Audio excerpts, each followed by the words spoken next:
Peppa Pig je jedno veľké tajomstvo, ktoré sa doteraz nepodarilo vyriešiť. Hovorím o záhade zmiznutých otcov.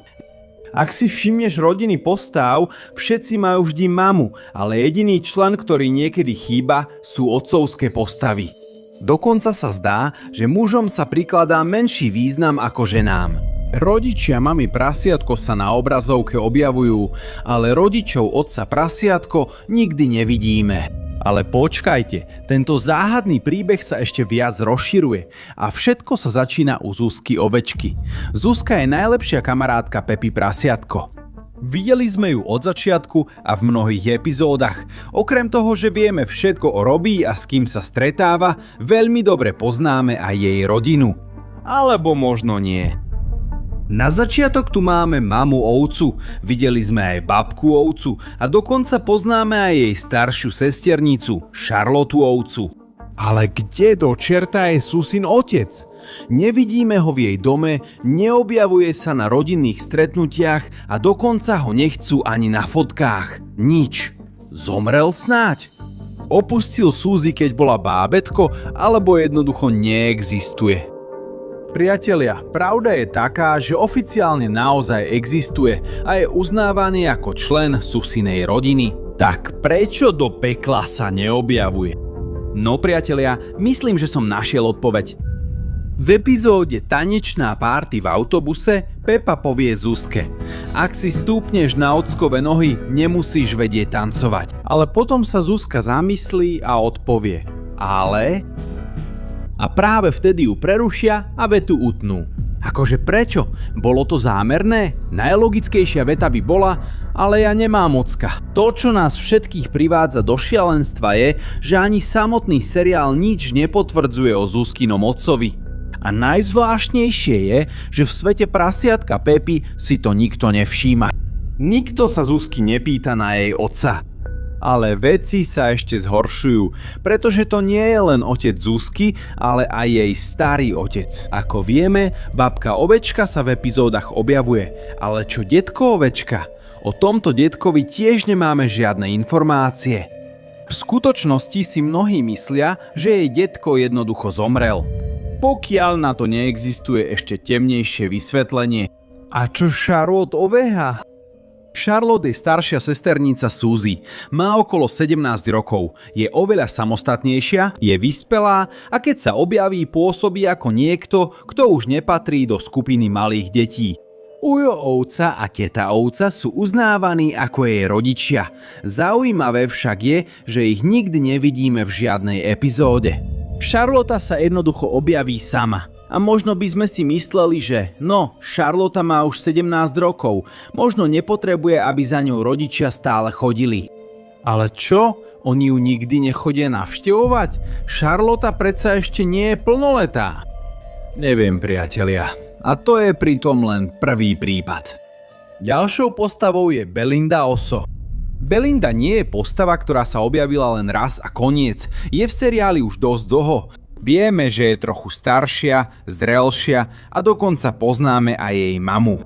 Ale čo jej otec? Na rozdiel od Susy, ktorú ani raz nevidíme, Belindínho otca vidíme, ale iba raz. Raz za celú sériu. A čo je najhoršie, ani sa tam neobjaví pri ničom dôležitom. Pán sa jednoducho objaví sediať za stolom a je ovsenú kašu, ako keby bol len obyčajný NPC. To znamená, že sa objavil, zjedol ovsenú kašu a navždy odišiel. Aj tak je najčudnejšie, že po tom zmiznutí sa Belinda objavovala v epizódach, ako by sa nič nestalo a nikdy nespomenula nič o svojom otcovi. Takže, čo sa deje s otcami v tomto vesmíre? Sú naozaj takí nezodpovední, že opustia svoje deti? Nech nám niekto dá vysvetlenie. Ale aspoň v prípade Belindy by sme mohli povedať, že to bola len jednoduchá náhoda. Ale v skutočnosti nie. Pretože niečo veľmi podobné sa deje s Mandy myšou. Mandy je tiež súčasťou skupiny prasiatka Pepy. Videli sme ju niekoľkokrát hrať sa s ostatnými a hádajte čo? Presne tak, poznáme iba jej mamu. A samozrejme máme tú istú otázku ako vždy. Čo sa stalo s jej otcom? No, na obranu pána Myšiaka tu sa veci trochu menia. Pretože otec Mandy nie je úplne nezvestný, objavuje sa v niektorých epizódach, ale objavuje sa veľmi málo. A zdá sa, že je sluhom Mandy a jej mamy. Priatelia, tento pán nemá ani len nejaký vývoj postavy, nemá žiadne dôležité momenty z Mandy. A ani sa necíti ako niekto, kto patrí do jej rodiny. A tu si uvedomíme, že muži nemajú v Peppa Pig veľký význam. A záhada pokračuje so Simonom Veveričkom. V jeho prípade už nemáme len zmiznutého otca alebo starého otca. Skôr sa zdá, že celá Simonova rodina neexistuje. Ako by bol chudák sirota bez domova. Simon nie je neviditeľná postava, videli sme ho už veľakrát, stýka sa s ostatnými deťmi a jasne patrí do sveta prasiatka Peppy. Ale keď sa začneš pýtať na jeho rodinu, veci sa začnú veľmi zatemňovať. V prvom rade jeho mamu nevidíme. Jedna z najdôležitejších postáv vo svete prasiatka Peppy. A samozrejme, ak sa mama neobjaví, otec sa objaví ešte menej. Dokonca ani neexistuje dom, ktorý by sme identifikovali ako dom Simona. Že by Simon býval na ulici? V skutočnosti sa niektorí fanúšikovia pokúsili spojiť Simona s policajnou Veveričkou, ako by to mohla byť jeho mama. Ale nič nie je potvrdené a na jeho otca sa už ani nepýtame, pretože až do tohto bodu to vyzerá, že Simonov otec ani nebol napísaný. Takže, odkiaľ sa toto dieťa vzalo? Kto sa oň stará? Alebo ako do čerta prežíva?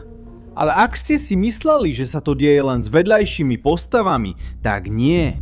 Teraz je čas hovoriť o prípade ocka prasiatka. Ako vieme, ocko prasiatko je jednou z najdôležitejších postav v seriáli, takže kde do pekla sú jeho rodičia? A opäť, priatelia, máme tu rodičov, mami prasiatka, ktorí sa objavujú stále, starajú sa o Pepu a Jurka a robia s nimi rôzne aktivity. Ale čo ocko prasiatko? Ocko prasiatko musí mať rodičov, pretože vieme, že má aj brata, známeho ako Ujo prasiatko. Ale zdá sa, že rodina ocka prasiatka nie je až taká dôležitá. Najzaujímavejšie je, že Pepa sa nikdy nepýta na rodičov svojho ocka. Ani Jurko nie. Mama prasiatko nespomína svojich svokrovcov. A chudák ocko prasiatko nehovorí o svojom detstve, o svojej rodine a ani o svojich rodičoch. Takže nakoniec to vyzerá, že svet prasiatka Peppy akoby vymazával práve mužov alebo mužskú stranu rodiny. Ale prečo? No priatelia, teraz by som rád vedel, čo si myslíte vy. Naozaj ocko prasiatko úplne zabudol na svojich rodičov? Alebo je v skutočnosti v celom seriáli niečo zvláštne? Budeme čítať vaše komentáre.